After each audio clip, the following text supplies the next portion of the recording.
आरोहण कार्यक्रम में उपस्थित विद्यालय के सभी विद्वान सम्मानित शिक्षकगण, शिक्षिकाएं बहनें और इस विद्यालय के सभी होनहार देश की भविष्य हमारी प्यारी प्यारी छात्राएं, आज हम सभी स्वतंत्रता दिवस का जश्न मना रहे हैं। ये आज़ादी जो हम सबों को मिली है, ये अपने अंदर सैकड़ों वर्ष के संघर्ष का इतिहास, जिसमें हजारों की तादाद में इस देश के महान सपूतों ने अपनी शहादत दी, हजारों माँओं की गोद सुनी हो गई, नौजवान छात्र जो अपने घर के भविष्य थे, उन्होंने अपने हौसला और जज्बा और देश की स्वतंत्रता के लिए, देश के आज़ादी के लिए, देश के स्वाभिमान के लिए अपने प्राणों की आहुति दे दी। आज हम सबों को इस शुभ अवसर पर विचार करना चाहिए कि हमारे पूर्वजों ने जिस उद्देश्य के लिए अपनी शहादत दी थी, अपनी कुर्बानियां दी थी, संघर्ष किया था, जेलों की यातनाएं झेली थी, अपनी जिंदगी को कुर्बान कर दिया, आज उनके सपनों को पूरा करने में क्या हम सक्षम हैं? क्या उन शहीदों को, उन वीरों को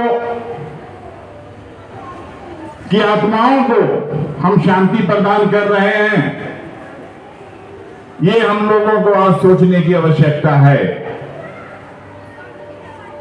पिछले 77 वर्षों में हमने बहुत सारी प्रगतियां की हैं, राष्ट्र बहुत आगे लिया है, इसको भी समझने की आवश्यकता है।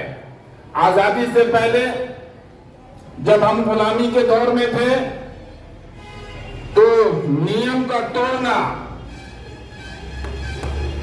हमारा राष्ट्रहित था, हमारी देशभक्ति थी।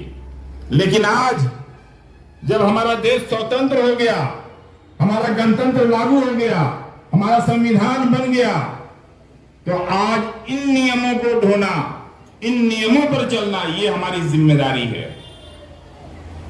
हम लोगों को एनालिसिस करना होगा कि देश के बनाए हुए कानून पर, देश के बनाए हुए नियमों पर हम लोग कितना चल रहे हैं।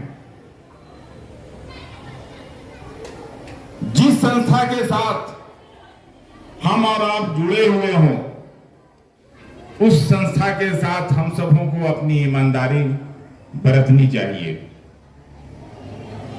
देश की सभी संस्थाएं हमारी संस्थाएं हैं, लेकिन जिनसे हमारा जुड़ाव है, जिनसे हमारा लगाव है, वहां पे हम कितना ईमानदार हैं, ये हमारी कसौटी होनी चाहिए। आज आप सबों को सरकार की कल्याणकारी योजनाओं का लाभ मिल रहा है।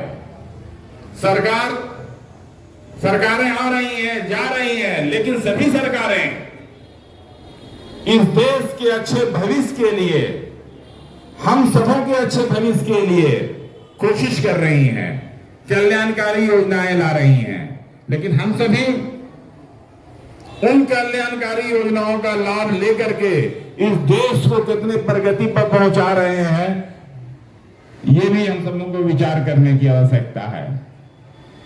आज हम सभी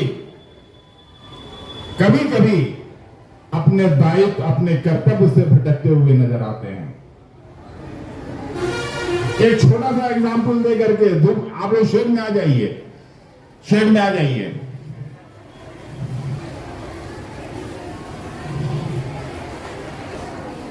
कल भी मैंने कहा था और आज फिर उसी चीज को दोहरा रहा हूं कि हम सभी सुविधा भोगी हो गए हैं।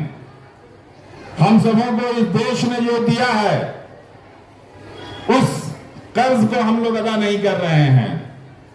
आप सोचिए कि आधा घंटा धूप हम लोग बर्दाश्त नहीं कर पाते हैं, लेकिन जिन लोगों ने मुझे स्वतंत्रता दिलाई, जिन लोगों ने मुझे आजाद हिंदुस्तान में जीने का हक दिया, उन्होंने अपने जीवन में कितनी कुर्बानियां दी हैं। जेल की यातनाओं का, अंग्रेजों ने जो उन्हें यातनाएं दी हैं, आप अगर उनको पढ़ेंगे, उनको सुनेंगे तो रोंगटे खड़े हो जाएंगे। लेकिन उसके बावजूद भी उन्होंने सरेंडर नहीं किया, उन्होंने अपने स्वाभिमान से समझौता नहीं किया, अपने उसूल से समझौता नहीं किया। हम सबों को भी अपने इस पूर्वजों के इस मानसिकता को अपने जीवनी में अपनाने की आवश्यकता है। थोड़ी सी परेशानी आती है, थोड़ी सी कठिनाई आती है, हम सरेंडर कर जाते हैं। नहीं, जो हमारा सिद्धांत है, जो हमारी नीति है, जो हमारा उसूल है, उस पे हम कायम रहेंगे। सरकारें आपके कल्याण के लिए बहुत सारी योजनाएं चला रही हैं और आपसे मुराद हमारी महिला वर्ग, छात्राओं से है। आप देश की आधी आबादी हैं, आपको सशक्त होने की जरूरत है, आपको अपनी सोच को बदलने की जरूरत है। कल चल करके आप में से ही कोई सरोजनी नायडू बनेंगी, कोई अरुणा आसिफ अली बनेंगी, कोई झांसी की रानी बनेंगी। हमारे कहने का मतलब यह है कि देश के बड़े बड़े क्षेत्रों में आपका नेतृत्व होगा, आपका योगदान होगा। आप में से कोई डॉक्टर बनेंगे, कोई इंजीनियर बनेंगे, कोई एमबीए करेंगे, कोई प्रोफेसर बनेंगे, कोई टीचर बनेंगे, कोई लॉयर बनेंगे। ये सब कुछ संभव है। आज महिला सशक्तिकरण का दौर है। हमारा राज्य, हमारा देश तो इस पर काम कर ही रहा है, लेकिन हमारा राज्य बिहार इस पर विशेष काम कर रहा है। महिलाओं के सशक्तिकरण पर विशेष बल है, विशेष जोर है। तो हम सबों को जो सरकारी योजनाएं हैं उसका लाभ लेते हुए, अपने भविष्य को संवारते हुए, उज्जवल भविष्य की कामना करते हुए आगे बढ़ना है। इन्हीं बातों के साथ मैं अपनी बात को खत्म करता हूं। जय हिंद।